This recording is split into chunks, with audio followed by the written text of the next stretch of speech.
morning and welcome to Rising. We have a great show for you today. Lindsey, it was hilarious. You executed this mad dash out of the studio right before we started because I pointed out you were wearing tennis shoes, which I thought was a tribute to Niall, who usually wears tennis shoes, but apparently you just had the wrong shoes on. I love Niall sneakers, but I also not going to wear my walking shoes. Like, I literally walk to work in the morning, so I'm definitely not wearing those on air. But I'll get a cool pair like Niall.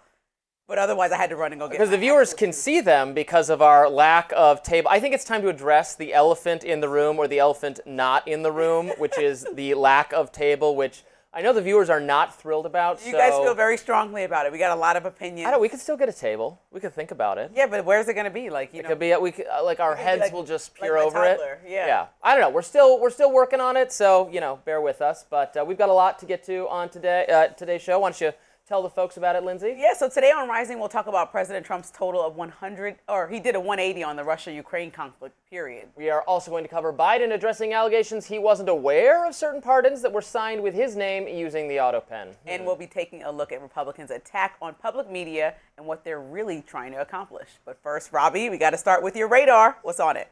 Let's get to it. One of my favorite recurring features in the mainstream media, maybe it's a favorite of yours as well, is when some progressive liberal in the New York Times or the Atlantic or elsewhere writes a column on how to avoid your conservative family members during Thanksgiving, or Christmas, or even the 4th of July. The premise of these articles is always the same. The toxic right-wing views of your grandma or your Uncle Steve or your great-aunt Betty constitute a form of emotional labor that you, a good, moral, upstanding progressive, should not have to be subjected to. Now, some of these entries don't merely suggest that liberals should avoid and shun right-wing family members and friends. They actually suggest that you should belittle or mock them. You may remember a ghastly Los Angeles Times column with this title: "Mocking anti-vaxxers' COVID deaths is ghoulish, yes, but necessary." Necessary. Indeed, COVID vaccine skeptics are favorite targets of liberal op-ed writers year after year. But now, one card-carrying member of the liberal establishment, former Obama speechwriter David Litt, thinks that showing conservatives and COVID vaccine skeptics shunning them was in fact a mistake of sorts. And he has a new piece in the New York Times that makes that case. It's called, "Is It Time to Stop Snubbing Your Right-Wing Family?" I'd say it was never time to start snubbing your family over politics, but better late than never, I suppose. In his op-ed, Litt explains how for years he sort of tried to avoid making conversations with his brother-in-law Matt, an ardent Joe Rogan fan who possesses contrarian, non-mainstream opinions that aren't universally right-wing but are definitely not progressive. Matt, importantly, declined to get the COVID vaccine. Oh no, choice that David disdained. He wrote the following in his New York Times column: "We were on opposite sides of a cultural civil war. The deepest divide was vaccination. I wasn't shocked when Matt didn't get the COVID shot, but I was baffled. Turning down a vaccine during a pandemic seemed like a rejection of science and self-preservation. It felt like he was tearing up the social contract that, until that point, I'd imagined we shared. Had Matt been a friend rather than a family member, I probably would have cut off contact completely. As it was, on the rare and always outdoor occasions when we saw each other, I spoke in disapproving snippets," end quote. Now, to David's credit, he admits in the column that he's decided he was wrong to snub his vax-hesitant relative. David says this siloing effect, where we started only interacting with people whom we totally agree with, that's unhealthy for our country. He writes, "When we cut off contacts or let algorithms sort us into warring factions, we forget that not so long ago we used to have things to talk about that didn't involve politics. Shunning plays in the hands of demagogues, making it easier for them to divide us and even in some cases to incite violence." And I agree with that, and I'm glad David no longer thinks it's a good idea to shun people over politics as a general principle. He's sorry he did that and admits he was wrong, but here's the thing. Shouldn't David also admit that his main beef with his relative, the thing that so riled him up about right-wing people, was a fervent belief that David ended up being dead wrong about, i.e. the importance of the COVID vaccine? Now, nowhere in his column does this progressive New York Times writer, who was willing to shun someone for not getting the jab, acknowledge that, as it turned out, getting the vaccine is a personal choice that doesn't have much bearing on other people's health. David writes that choosing not to get the vaccine was shredding the social contract. Actually, no. Forcing people to get the COVID vaccine or lose their jobs, that was shredding the social contract. It's exactly what President Joe Biden tried to do until the Supreme Court actually stopped him. So while I'm happy to see New York Times liberals admit that it's bad form to lose friends and family members over politics, I would also like to see them admit that when it came to this issue specifically, they were really, really wrong. Don't worry, any liberal friends and family members out there, I'm certainly not going to shun you because you were wrong about this. But you were wrong. And I have to comment on this, Lindsey.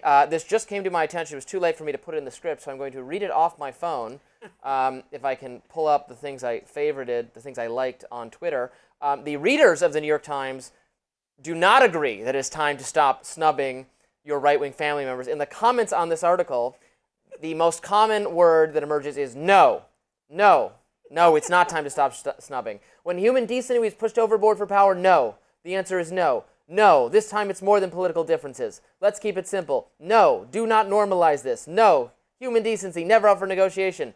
Man, these people. Did you heart take the L. Did you heart that many no's? It was somebody else did this hard part of screenshotting it for me. I was with you. I was following along. Yeah, like, oh, great points, me. Great points. But then you started going on a rampage, as you always do, about COVID. And Yeah. it's like people did the best they could with what they had. At No, the they moment. didn't. Yes, they did. People wanted to. So naturally, I'm upset with you if I think, okay, people in my proximity are passing away due to this virus that's going rampant. And the guidelines that we're getting from above are that we should be vaccinated, we should stay inside and wear masks, even though those might have been wrong. To be socially uncomfortable with a friend that's on a different side of the aisle that's only avoiding the vaccine because they politically disagree with who the message is coming from, that was the best information that people had at the moment, is to protect themselves. And so I would have been upset too, even though looking back, yes, I agree, it's a personal choice, but I don't think that it should sum down to that. You just shouldn't, I guess, silo people, because the internet does that. It profits off of that. Social media does that intentionally. But we don't have to do that to our family and friends. I would just like to hear, in addition to it was wrong to snub people because I disagreed with them, and also on this specific issue that I did the snubbing based on, I was wrong. I, the New York Times liberal, when I thought that your choice not to get the vaccine was harming other people or potentially harming me, and I, unfriended you on that basis, I was wrong because my policy perspective was incorrect. It really is just your choice and doesn't affect me very much. That's what I want to hear from the New York Times liberal op-ed writer. Wrong to snub you, and I actually got this question wrong. Imagine if you and I got into an argument, and then the next day I apologize, my genuine apology, and you're like, well, add this and this. Yeah. That's like, you're asking, he literally wrote out a letter. He was wrong about the entire snubbing, and you're saying add more. It's just more than that. Just, okay. Wrong about how you behaved, but this is, again, from my perspective, this isn't a let's agree to disagree issue. This is a, well, I was right and you were wrong on the question of, again, not whether the vaccine is harmful. I don't think that I have gotten vaccinated. I think it's up to you to decide whether to get it or not, but it's not affecting, and I think it is very effective for at-risk people and elderly people to prevent severe disease and death. So I'm not like some deranged anti-vaccine lunatic. It's just whether you get it or not does not really affect my health or the public health at large, doesn't really affect whether COVID is spreading. And that is the central lie of the vaccine mandates, and I want more acknowledgement that they were wrong. Well, you're never going to be satisfied with the level of acknowledgement, but what I do see in this piece is a coming to terms that everybody went way too far, the pendulum swung way too far, and people did shut out a lot of people for political views. And I feel like we need to create an environment like we do here on the Hill where we can discuss ideas but still be friends, still say that we want the same things. And I think that I really understood that by living in Los Angeles, by living in Phoenix, a red state, by living in Denver, considered a purple state. So there's so much there, and everyone wants the same thing. People want to fund their families, feed their families, happiness, like basic rights. Well, you're the rare liberal of sorts who doesn't mind having provocative discussions with someone on the other side, and I think that's to your credit. But you're maybe a rare breed. I don't know. I think everyone is out there opening their mind to having bigger, broader conversations. I hope so. Up next, Trump imposes a new peace deadline on Russia, or else. We'll be right back. Today, where we are going to be sending them weapons and they're going to be paying for them. The United States, will not be having any payment made. We're not buying it, but we will manufacture it and they're going to be paying for it. President Trump seemingly running out of patience with Russia, vowing billions of dollars worth of weapons for Ukraine at an Oval Office meeting Monday with NATO Secretary General Mark Rutte. The president stressed that the U.S. would only play a manufacturing role and that Ukraine would have to buy the weapons. Just, they're paying for everything. We're not paying anymore. We were we have an ocean separating us. I said, we have a problem. We make the best stuff, but we can't keep doing this. And Biden should have done this years ago. He should have done it from the beginning, but he didn't. He didn't know he was there.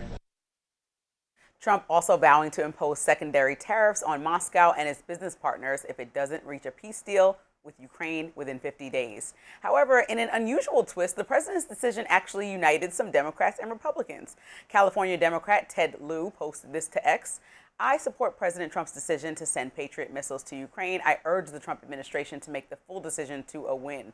The only way to get Putin to the negotiating table is for Russian troops to lose on the battlefield in Ukraine. And here's South Carolina Senator Lindsey Graham on Fox last night. Been trying to get Putin to the table. He believes Putin is playing him, and he changed the game today. It is good for the American economy, these factories that exist in America that make weapons. He also told Putin, I'll give you 50 days to end this war.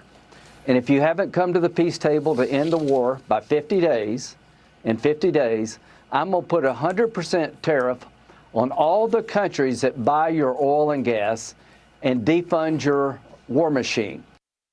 Meanwhile, some in the America First wing of MAGA do seem to be wary with the new deal with NATO. Georgia Congresswoman Marjorie Taylor Greene took to X yesterday, writing in part, opposing U.S. involvement in Ukraine was one of the most popular issues during the 2024 campaign, especially in Lindsey Graham's own hometown. I haven't changed. I remain firmly opposed to any U.S. involvement, including backdoor deals through NATO, which American taxpayers overwhelmingly fund.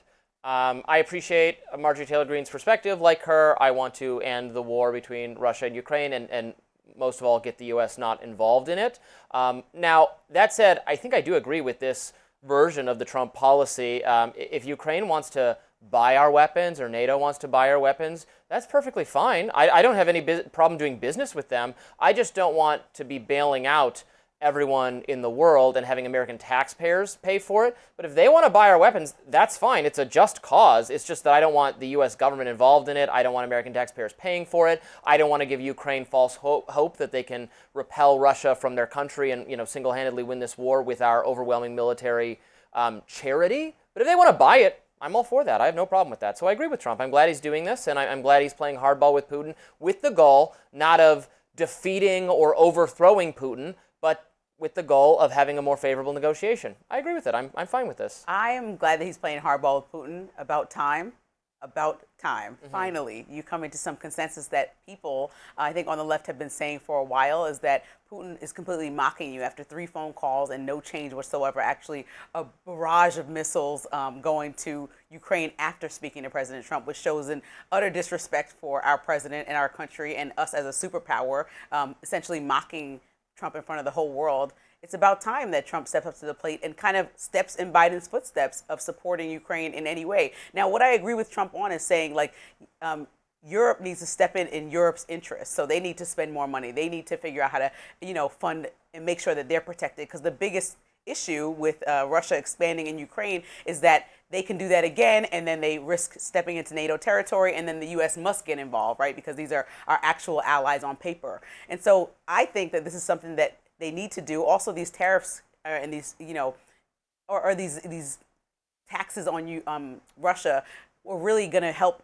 deter them from doing things like all this oil. You think they are going to deter them? Yes, I definitely think so. I think, the inflation is high. No. They're running out of manpower. Oil revenues are already surging. They're also in the middle of an economic crisis in the same way that the rest of the world is. The rest of the world is not spending the same. So Russia can't just do this forever. And the goal will never, for me, was to have Ukraine say we can beat the superpower Russia. The goal is to stall them and exhaust them and continue to have resources back in Ukraine. It's a big country to exhaust. Yeah, but they can come to the table and say, okay, we're ready to negotiate. This also is letting us lose soldiers. This is also costing us money. Right, but Russia is willing to lose a lot of soldiers. That's but I think everyone has a breaking point where it's like, okay, we're not turning this into a nuclear war, so what's next? Well, and I think if we would have had a nuclear war. Right, but if we would have had a backbone earlier, maybe this would have ended earlier. Now that we're giving Russia 50 days, maybe if we would have given 50 days in January, then we would have had a real solution like he promised on the campaign trail. History didn't begin in January. No, but that's when we had a new president. Backbone? Well, yeah, right, but that's when we had a new president.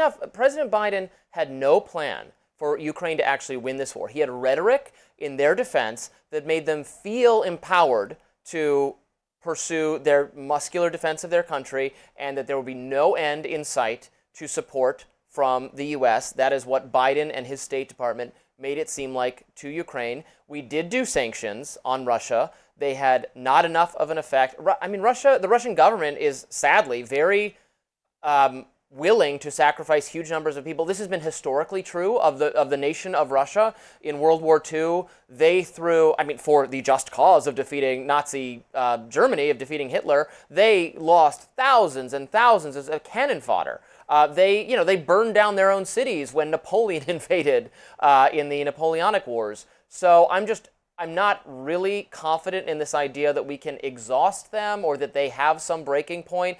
Maybe everyone has some breaking point eventually. It seems to me well beyond, I think, what we are prepared to endure. So I don't feel very strongly about the sanctions. But again, if they want to fight and they want to buy stuff from us, that's fine. I don't have a problem with that. And then I hope, and we can be a little tough with them and hope we get a more favorable negotiation. And if we don't, we don't. And you and I also talk about this often, that this issue with Ukraine and Russia has been going on for decades, far beyond Biden, which we hear Trump blame every time when this issue comes up, and far beyond Trump's first term. Well, in the there are past. ethnic conflicts in this this area of the world for hundreds of years. Exactly. So that's what I'm saying. Like, you're saying Biden didn't have a plan, but Trump doesn't really have a plan because he flip-flops so many times that the plan is now what the Democratic plan was a couple months ago. Now it's a different plan. Trump's plan is now negotiate, and then the negotiations it didn't work. Well, the great negotiations negotiator failed. stop going well, and then he ramps up the pressure. I mean, you The say last it's. block we talked about. I don't think it's acknowledging- inconsistent at all. No, it is inconsistent because he did promise on the campaign trail that he would get this done immediately. He has a great relationship with Putin. These are all falsehoods. What he thought his relationship was is non-existent. And so what Putin did is completely ignore everything that he said. And so now what happens if he That's ignores like when this you're. 50-day deadline? I'm not a parent. I know you are. You have a young child. No, you Putin say, is not a If you child. say Putin is a you're grown you know, man. you get to, if you clean your room, you get to, have an extra scoop of ice cream or whatever, and they get the scoop of ice cream, and then you find, oh wait, the room didn't get cleaned. Okay, no more ice cream for you. That's not inconsistent. That's just how you're engaging with a difficult personality. So Putin is not going to respond to losing money, losing trade. He's not going to respond to sanctions, but he's going to respond to not getting ice cream. He's going to respond to Trump getting mad at him and slapping him on the wrist. I don't know if he's going to respond to any of this, but if it's just Ukraine buying weapons from us, then that's fine. And even if it doesn't work, it's not really my problem. But the 50-day deadline is the other problem. What happens when that passes? What does that make Trump look like if Putin does nothing? If he doesn't come to the table with a peace resolution, because he's offered that option up in the past. Trump has more faith in tariffs and sanctions and things than I do, although so do many international experts. More faith in those things than I do that they'll work, but it remains to be seen. So I'm glad. I don't know. They're working on it. Step in the right direction. Next up on Rising, Elmo, the puppet X account spewed some really wild and bad stuff after being hacked. Don't go anywhere, we will discuss.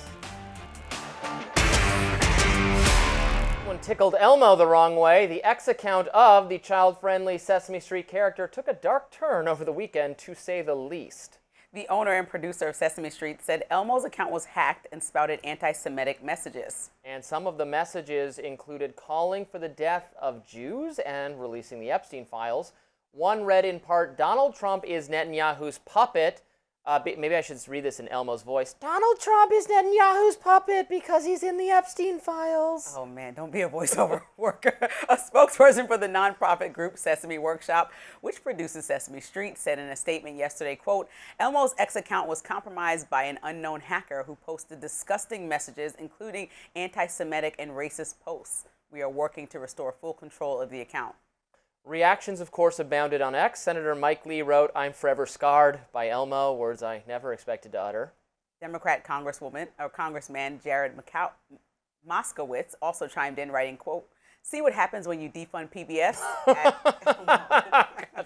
That's ridiculous, but it's funny. This whole situation is not funny, but it is actually very deeply hilarious. It's ridiculous. And the timing couldn't be worse. So we'll talk about that a little bit in my lens with them trying to defund literal channel that Elmo's on. I want to defund it all, but I think hate speech is no longer limited to the corners of the internet. This is a hacker. A hacker who went on the same app, X, that had Grok, its AI machine, spewing out anti-Semitic comments. What was that, a week ago? Mm-hmm. Okay, so here we go. X, I know that's your favorite, but it's become a platform where hate speech is just normalized, not the dark corners of I the don't agree internet with that, anymore. and in any case, this wouldn't be an example of this if this was the case. Hacks happen No, periodically. hacks on X happen differently than I think other apps, right? We're not seeing this level of hate. This goes intertwines with what's already going on over there, and it just feels like par for the course. Hacks happen. Corporate accounts get hacked every now and then. Media outlets can get hacked. It happens. It's just kind of funny, and I don't think it says anything more. Now, I was appreciating all the memes of like Elmo is noticing things. Elmo is like, part of the alt-right or something, being interviewed on podcasts. It was, to my mind, just kind of funny.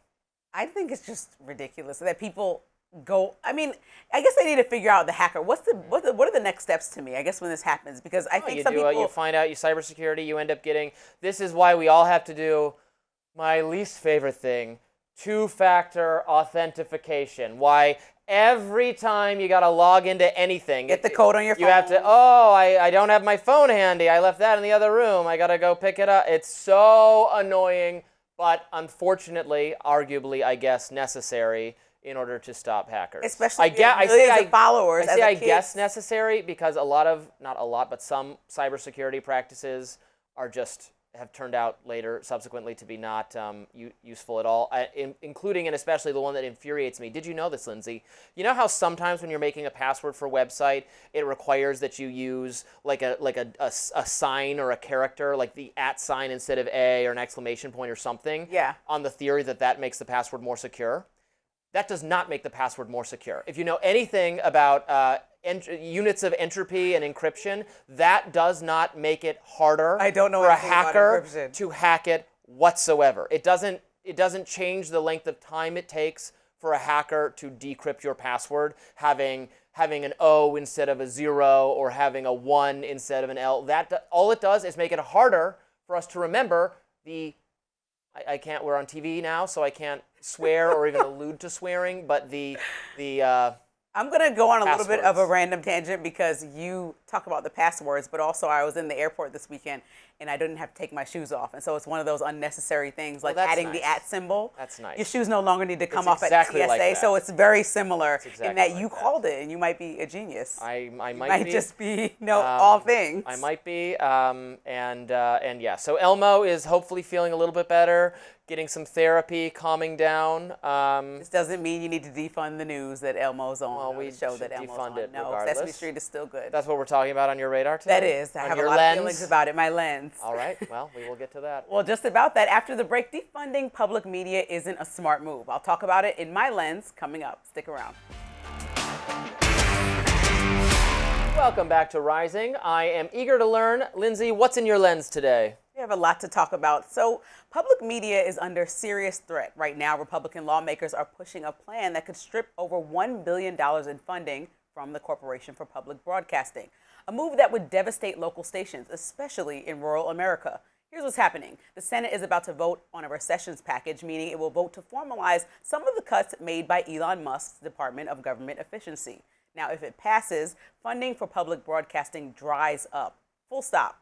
And while NPR and PBS might survive in major cities, small town stations, the ones that rely on federal grants, could vanish. These are communities where public radio is not a luxury. It's the only source for local news, education, content, even emergency alerts. 70% of CPB's budget directly funds more than 1,500 local stations. Take that away, and many simply can't keep their lights on.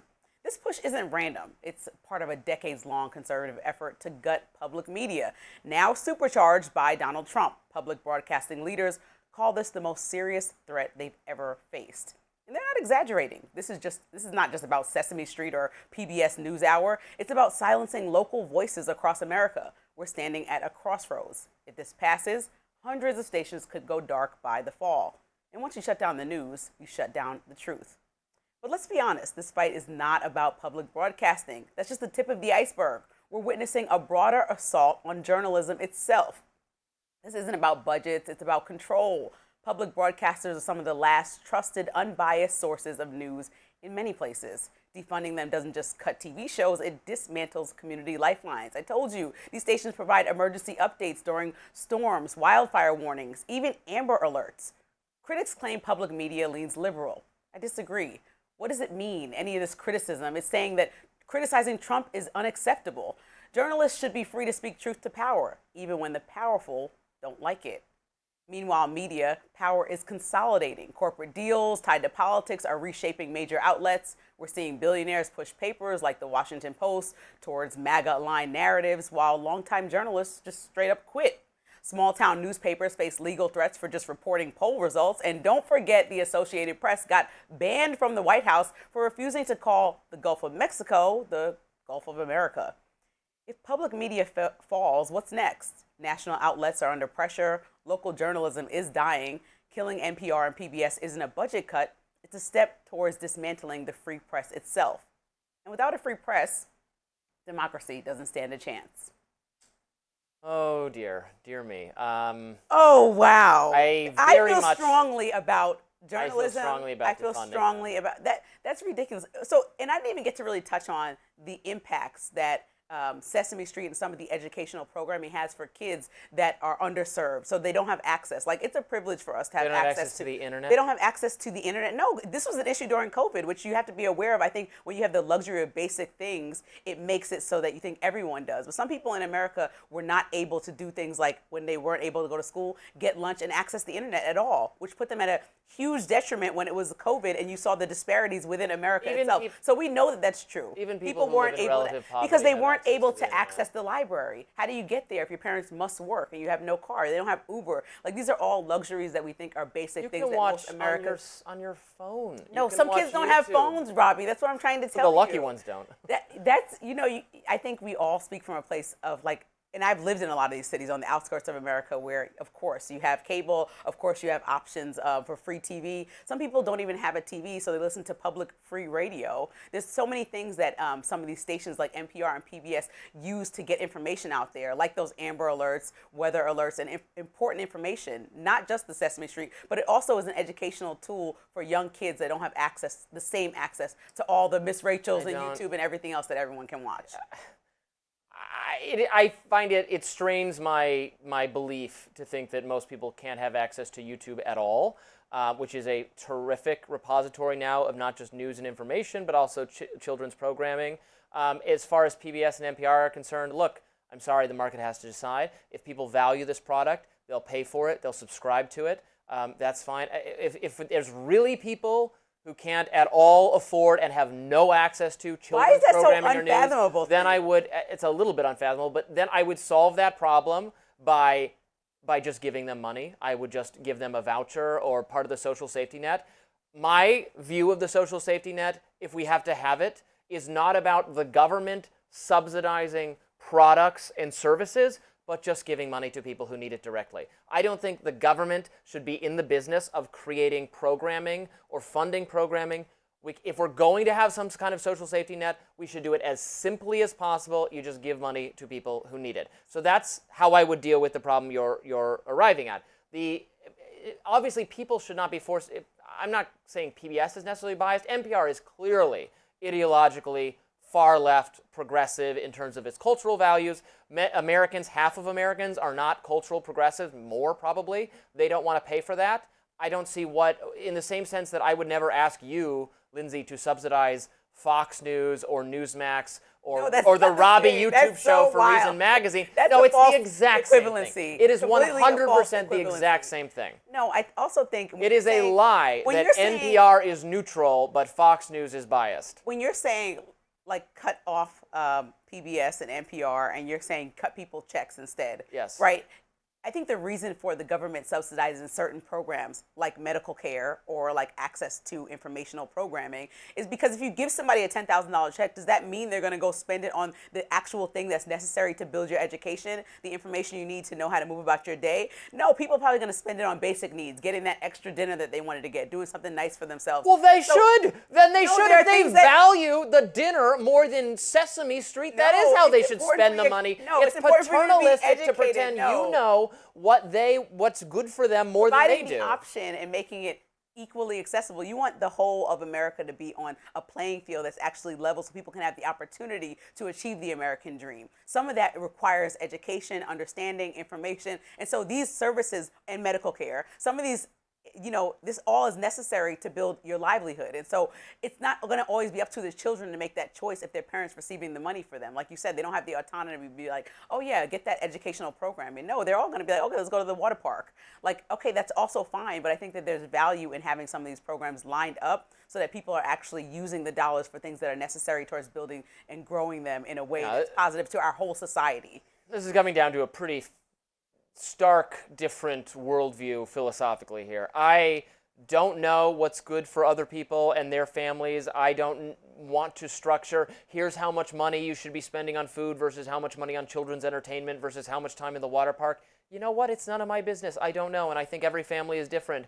Some should go to the water park more. Some should get a TV subscription. I don't know. It's none of my business. It's certainly none of the government's business. And so if they're desperately poor and we need help, we'll have a government that provides some, we have agreed basically to provide some level of support to people who need it. I think the simplest way should just be in the form of direct cash payments, and that's much better than trying to get into social engineering of, here is how much Big Bird the government, think you need in your life, which is just obviously ridiculous. And what incentive would the American public have to trust that once these funds are cut and the DOGE cuts are solidified, that President Trump will then go back and say, yes, let's give each family, the poorest of America, this X dollars each check. I don't believe that he's going to do that, especially when the goal is cutting. No, he has to pay for this huge, big, beautiful bill. He has to make it make sense and balance the budget. He's not going to give to the most vulnerable populations because that's never been what he did. So that's not going to start tomorrow. So why would, if we're going to have something positive that people can access that are lesser fortunate in the middle of the country, why would we take that away and replace it with nothing? Because that's what's going to happen. I think most of them can get Miss Rachel one way or the other. Oh my gosh. Next up, former President Biden is addressing the Republican furor over his Autopen usage. Stay with us. President Joe Biden is addressing claims from Republicans that he was unaware of certain pardons that were signed with his Autopen. The former president told the New York Times that at the end of his term, he verbally approved all the pardons and commutations that ended up with his signature. The New York Times writes, quote, I made every decision, Biden said in a telephone interview Thursday, saying he had his staff use an Autopen to replicate his signature on the pardon orders because, quote, we're talking about a lot of people. Some of Biden's pardons caused an uproar among many on the right. For instance, Biden preemptively pardoned members of his family, including James Biden. He also preemptively pardoned former chairman of the Joint Chiefs of Staff, Mark Milley, Liz Cheney, and Dr. Anthony Fauci, Robby's favorite. Ugh. Per emails reviewed by the Times, Biden's White House staff secretary Stephanie Feldman managed this Autopen. Now, before using it, she wanted written accounts of Biden's verbal confirmations, which Biden called blurbs, Team Biden called blurbs. Notably, the Times writes, the assistants who drafted the blurbs were not themselves in the room with Mr. Biden, according to the list of meeting participants. The emails imply that Mr. Siskel and Mr. Zients relayed what Mr. Biden had said to the assistants, who then documented it. President Trump responded to the report yesterday. Let's watch. The Autopen, I think, is maybe one of the biggest scandals that we've had in 50 to 100 years. This is a tremendous scandal. I guarantee he knew nothing about what he was signing. I guarantee it. So there's some... Oh, you're not happy about this. This is political theater. No, Every single president, Biden, Obama, Trump, they don't read every single clemency file. And this is just like another... Yeah, but this is still another example. Like, Trump has a pardon czar. I think our elected officials, he has an entire pardon our elected officials should read what they're signing. Fine, I agree that they should, but I don't think that they read in, like, they just have, okay, somebody brings the case to them, okay, let's move this off the table, I agree. Break it down for you. That's why you have all these assistants. That's why you have a clemency czar, like President Trump does, or a pardon czar, right? He has somebody to bring the whole file to the table, go over it. I'm sure he's not, like, combing through pages of their cases, trying to understand what it could be against them. Like, I don't think President Trump's doing that. I don't think Biden did that, but I think Biden did have knowledge of everyone that was presented to him, and I think that he reviewed it. Oh, I do not have that confidence whatsoever. Okay, I do. I don't think that he was completely inaccessible and non-human, right? Just because he got older We addressed that already. Doesn't mean that he's completely incoherent. I think the man's coherent. We saw him go on The View. He can have a conversation. He can say yes or no. Yes. I think it's Grima Wormtongue and King Theoden, where Éomer finds out he was banished, and he goes, well, the king would never sign off on this, and Grima says, oh, but the king signed it yesterday, because Grima's like, got his hand with the pen. So I don't think the pen itself, and here's where I disagree with Trump and some on the right a little bit. I think they want to pretend as if the Autopen itself is the scandal, and thus means that the pardons are invalid, probably out of a desire to still go after some of these people. I share the desire still to pursue justice against Dr. Anthony Fauci in particular, the rest less so. But I don't agree that because the pen was used, these are not valid. I don't think that will hold up. That's not true. But the question of whether, so I don't think it matters legally whether Biden was aware or not. He signed it. Doesn't matter that it was done with an auto pen. It's done. That's unfortunate, but it's done. But it still just speaks to the reality of the fact that his presidency was managed by other people with him having some diminished knowledge of what was going on. It seems somewhat clear to me, I mean, it should be cleared up further, that he didn't know exactly who he was granting clemency to. I mean, they granted clemency to like the judge, the Kids for Cash judge. And then we're later like, oh, we didn't necessarily know we had given clemency to that guy. That suggests to me that they didn't look very closely at each Let's do a name. hypocrisy check, right? Trump's pardon record. He pardoned Roger Stone. But he knew he was lying pardoning to Congress. Roger Stone. He pardoned Michael Flynn.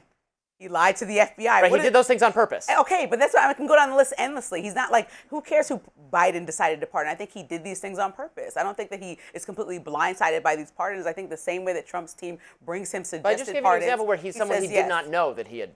Okay, his team probably overviewed it, and he probably said, yes, this is what I want to do. I think that that's an agreement that everyone understands. People have people in their cabinet. Trump was just asked at a press conference last week about what's going on with international war, and he said, why don't you answer to Caitlin Collins? So he doesn't know everything, right? Somebody briefs him, and he has Pete Hegseth and people in certain positions to come to his desk and tell him what the plans are, that what was the strategy referring to some is. policy of the Defense Department, not So something that he himself but Trump should know. had signed off on. He should know, right? He should know what's going on in his Defense Department. That's like saying Biden should know. Okay. He should know who's Biden should know what's going on. Trump should know what's going on in his Defense Department. I agree, and Biden should also know what he is signing. Right. And I have no confidence that he did. None. Zero. Does anyone? I think people do, and I think that more than anything, this is more about the political theater that it creates to continue to bring Biden's name up for President Trump, somebody who is a historical president at this point. He wants to blame everything on Biden, and the more he keeps Biden's name in the news attached to negativity, the more he looks good. People remember, oh, what a bad time it was, what a bad debate that was. And people have all these memories. What a bad,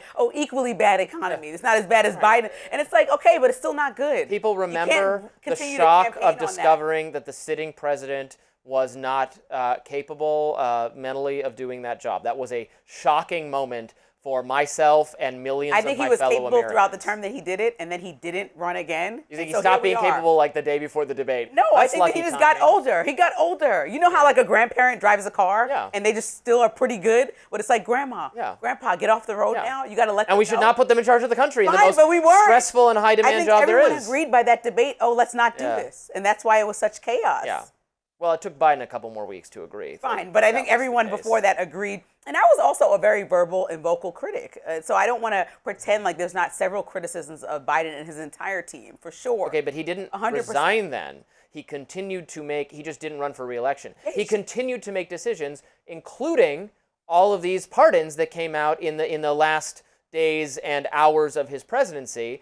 And we saw what his mental state was like, 6 months before that. That's where the questions come from. He should have resigned as well. I mean, he just should have. When you're dealing with somebody who lives their life in pettiness, like unfortunately President Trump does, then you need to make sure that you protect people like Anthony Fauci, who simply was just trying to do his job from being prosecuted by our sitting president. And so Biden made some decisions, I think, that were firm by everybody on his team that's been advising him for 4 years to pardon people that he thought that Trump would make into political enemies to prove a point, because he's mad about all the things, the impeachments. He's mad about all the charges. Just doing your job is not a defense. Is trying to retaliate against appalling moral judgment that possibly, arguably, theoretically was the cause of the pandemic. Theoretically is not the actual fact. So until we have actual facts and proofs, and you show me that somebody says Fauci needs to go to jail for this, that's not just the argument I'm running off of, that Fauci needs to go to jail because Trump doesn't like him. He signed, that's a huge disconnect. Speaking of documents crossing people's desks and then later being like, I'm not quite sure,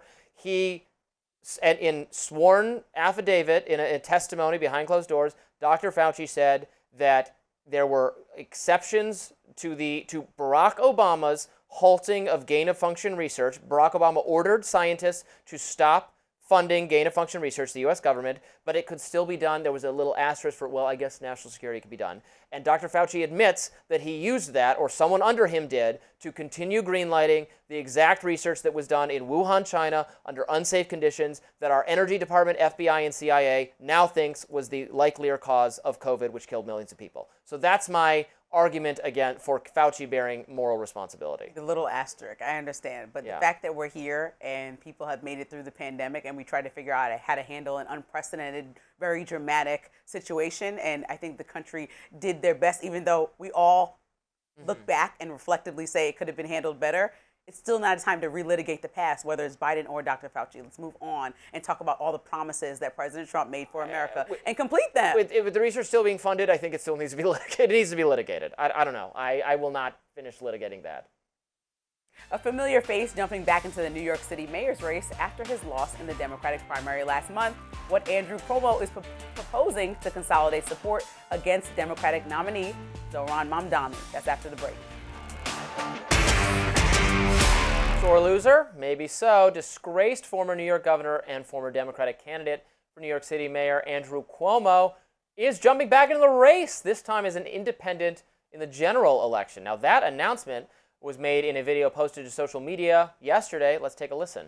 Unless you've been living under a rock, you probably know that the Democratic primary did not go the way I had hoped. But as my grandfather used to say, when you get knocked down, learn the lesson and pick yourself back up and get in the game, and that is what I'm going to do. The fight to save our city isn't over. Only 13% of New Yorkers voted in the June primary. The general election is in November, and I am in it to win it. Cuomo lost the Democratic nomination to Zohran Mamdani by more than 10 points back in June. Cuomo now joins fellow independent candidates, current New York City Mayor Eric Adams and former Assistant U.S. Attorney Jim Walden on the November ballot. But sources close to the campaign say he has an unusual proposal for the non-Democratic field of candidates. According to News Nation reporting, Cuomo will ask all candidates other than Zohran Mamdani to pledge that whoever is not in the lead come mid-September drop out of the race, himself included. That plan was originally created by Walden and later endorsed by former New York Governor David Paterson. Walden told the New York Times in part, I've seen the math. If we split the vote in any form or combination, all we're doing is electing this 33-year-old paper-thin resume socialist, which will be terrible for New York. Now, Cuomo has reportedly already made that pledge to his supporters. Adams and Republican nominee Curtis Sliwa have said they have no intention of dropping out. Silwa, excuse me. It's not going to happen. This idea, which part's not going to happen? I love seeing that. I've seen so many people who don't want Mamdani to win from a variety of perspectives, from a right-wing perspective, from a Democratic perspective, don't like Mamdani. They're like, oh yeah, what if the other people just, all consolidate? And then he's like, those people don't want to do that. They're all egomaniacs. Cuomo he is shameless and he is reprehensible, and I hate him as much as you can possibly hate a figure in politics, which is to say that you should actually hate them all because they're all psychopaths. This is a good example of psychopathic behavior in practice, that he has been rejected. He resigned in disgrace in living memory, not like 50 years ago, but a couple years ago, for lying about how many grandparents his policies killed. He should go away forever, but instead he has this sick need to still be mayor, and he's been rejected over and over again. So he's not going anywhere. The Republican guy was like, no, I want to run for mayor. I'm not going to not run. And Adams, who was actually the incumbent mayor, if anyone should drop out, all the other people should drop out in his favor. He's not. Why would he drop out? He's the incumbent mayor. He wants to be mayor again. So Mamdani's going to win, and you know what? I don't like him at all. I think his policies are terrible, but I think he's what New York deserves, honestly, at this point. So sorry to in a good New way. Yorkers. I think that if Mamdani tells you anything, it tells you the climate that people are. I think the excitement about his campaign and him being so different from bureaucracy and what people are expected to, the status quo, a lot of what Cuomo stands for. I think the people that are still supporting him are some of those people that are like status quo New Yorkers who are just what does seeing he stand a familiar for? He stands face. for himself. He stands for based on his his own past ego. antics, yeah, it's like I think this is a comeback that nobody asked for. It's like you lost, Right. you have to accept Just you lost. But now having 100 people in the race, it seems like a little bit aggressive. Like the field, like okay, Mamdani did a huge upset. You have to just accept the reality and maybe figure out how to have a conversation with Mamdani. Figure out how to bring the party to some type of middle ground, because that was the problem. Is that there's 15 ideas about how to take the Democratic Party forward, but no unison, no one accord that they should be on after all this complaining about all the things that President Trump would do. I think that should be the one goal aligned, and to make sure that your state, especially in local politics, is covered in the ways that you want it to be, dealing with federal politics that maybe don't align with all your values. And so to watch this play out is really silly with all these candidates in the race, but I think that it should be a message rather than something that establishment candidates want to retaliate against. It should be a message of, okay, people are looking for something different, something fresh, something new, someone who people barely knows has this much momentum. Maybe I should consider that now is not the time to try to go back to old school ways.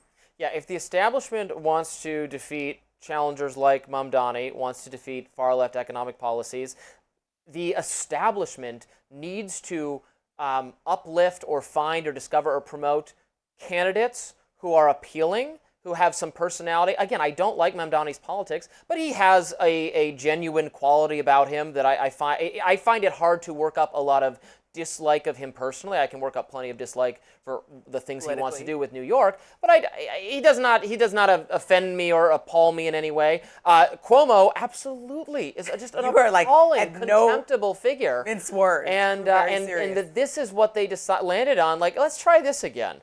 This discredited, disreputable figure who resigned. We watched this happen with President Biden. You know, there was a huge momentum for Bernie Sanders at the time. They kind of pushed him out the way and forced President Biden down folks' throat. And then this is the right. You know, for Hillary Clinton, really, that was the example of absolutely forcing someone. I mean, at least Biden did. Now they got everybody else to drop out so that he could win. But you know, that's what happens. In the 2016 one, the amount of anti-Bernie forces of the establishment promoting Hillary, that was just a lot. Yeah, well, you know, we're going to talk about this endlessly, but, you know, we got to pack it up for today. That does it for us on Rising. Look out for more exclusive YouTube content coming your way. Be sure to like, share, and subscribe to The Hill's YouTube channel so you never miss any content. And for those of you who listen on the go, we're available anywhere you listen to podcasts. See you soon.